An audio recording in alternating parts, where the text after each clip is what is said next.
नमस्कार दोस्तों। तो कैसे हो आप सब? उम्मीद करती हूँ सब अच्छे से होंगे। लोगों का कमेंट्स आया था कि दीदी हमें नवरात्रि में कैसे व्रत रखना है, इसके बारे में हमें बताइए। तो मैं उन्हीं से रिलेटेड वीडियो लेके आई हूँ। सबसे पहले लोगों का ये क्वेश्चन रहता है कि नवरात्रि में जो 9 दिनों तक व्रत रखते हैं उनको अखंड दीपक जलाना है या नहीं जलाना है।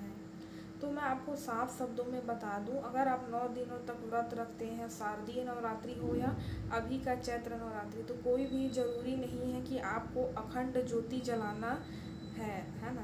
क्योंकि ये आपके ऊपर है। आपको जैसा कोई पीजी रह रहा है या कोई बाहर रह रहा है तो वो अपने रूम में अखंड ज्योति कलश नहीं जला सकता। और किसी भी व्रत को करने के लिए आपको मन में सच्चे भक्ति की आवश्यकता होती है, ना कि अखंड ज्योति की। हालांकि आप अखंड ज्योति जलाते हैं तो वो शुभ माना जाता है, पर अगर आप किसी कारणवश अखंड ज्योति नहीं जला सकते तो इससे आपको कोई भी परेशानी नहीं होगी।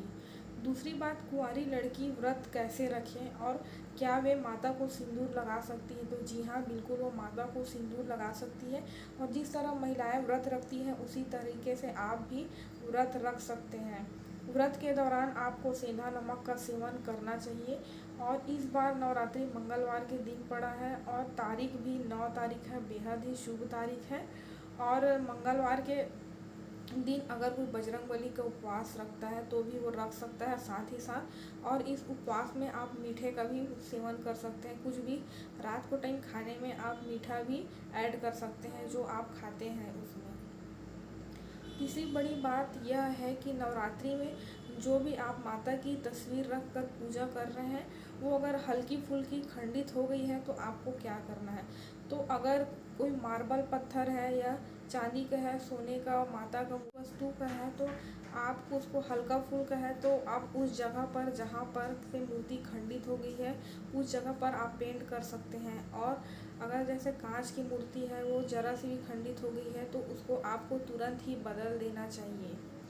अगली बात यह है कि नवरात्रि के दिनों में आपको क्या करना चाहिए। सबसे पहले नवरात्रि के पहले ही आपको पूरे घर की साफ़ सफाई कर लेनी चाहिए, जो कि बेहद ही ज़रूरी है। और जैसे आप छठ व्रत रख रहे हैं तो छठ व्रत कब से है बता दूं।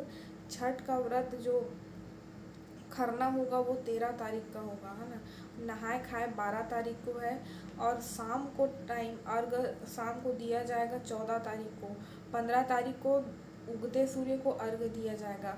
मैं यहाँ पर लगा दूंगी कि किस दिन क्या क्या है, आप देख लेना। अगली बात है कि सप्तमी कब है। सप्तमी पड़ रही है 15 तारीख को और 17 तारीख को मनाया जाएगा बड़े ही धूमधाम से रामनवमी का पर्व। और अगर आप 9 दिनों का उपवास नहीं रखते हैं तो कोई भी ज़रूरी नहीं है कि आप 9 दिन का उपवास रखें, क्योंकि ये इस पाक का जो नवरात्रि है ना, गर्मी वाला चैत्र का नवरात्रि, उसको कोई भी लोग 9 दिन का ज़्यादातर लोग नहीं रख पाते। और ना ही छठ को इस पाक का चैत्र पाक का छठ रखा जाता है, क्योंकि चैत्र का जो छठ रहता है और जो दीपावली टाइम ठंड का छठ रहता है इसमें ज़मीन आसमान का फ़र्क रहता है। क्योंकि उस समय का छठ ठंड के टाइम रहता है तो लोग आसानी से उस व्रत को रख सकते हैं, पर अभी ये गर्मी का छठ है तो अगर आप रखना चाहते हैं तो रख सकते हैं, वरना कोई भी ज़रूरी नहीं है। आप छठ का पर्व एक दिन के लिए भी रख सकते हैं। पूरे 4 दिन का छठ व्रत रखने को आपको कोई भी ज़रूरी नहीं है, क्योंकि आपका हेल्थ भी अच्छा होना चाहिए कोई भी व्रत या उपवास के दौरान। सबसे बड़ी जानकारी वाली चीज़ ये है जो आपको बिल्कुल भी नहीं करना है। जो माता का जो आप तस्वीर लाते हो ना, चाहे मूर्ति लाते हो या तस्वीर लाते हो जो आपके घरों में रहता है, आप ध्यान दें जो उसमें माता शेर पे सवार रहती है वो शेर का मुंह खुला हुआ नहीं होना चाहिए। अब लोग बोलेंगे कि जो दुर्गा माता को बैठाया जाता है नवरात्रि के समय तो उसका मुंह खुला होता है, तो वो अलग बात है कि आप घर के बाहर में माता को किस रूप में बैठा रहे हो, शेर का मुंह खुला है या बंद है। पर अगर आप घर में रखते हो माता की तस्वीर तो उसमें शेर का मुंह खुला हुआ बिल्कुल भी नहीं होना चाहिए गाइस, क्योंकि इसको हिंदू धर्म में बेहद ही गलत माना जा रहा है। इसलिए मैं आपको बता रही हूँ, बाकी सब आपकी मर्जी। और अगर आप नवरात्रि व्रत नहीं रखते हैं तो आप इस बार नवरात्रि व्रत ज़रूर रखें। 20-20 दिन में अकड़े दिन का रखें, आपको 9 दिनों का रखने का कोई भी ज़रूरत नहीं है, क्योंकि ये गर्मी का नवरात्रि है तो आपका तबीयत वैसे भी ख़राब हो सकता है। आप फर्स्ट डे रख सकते हैं, प्रथम दिन रख सकते हैं, 5वां दिन रख सकते हैं, सप्तमी और अष्टमी का व्रत भी आप रख सकते हैं। तो आपको बीच बीच में भी व्रत कर सकते हैं, और बीच बीच में व्रत करोगे तो आपको माता को पीढ़े पर बैठाकर व्रत करने का भी कोई ज़रूरी नहीं होता कि आप ऐसा करेंगे तभी होगा।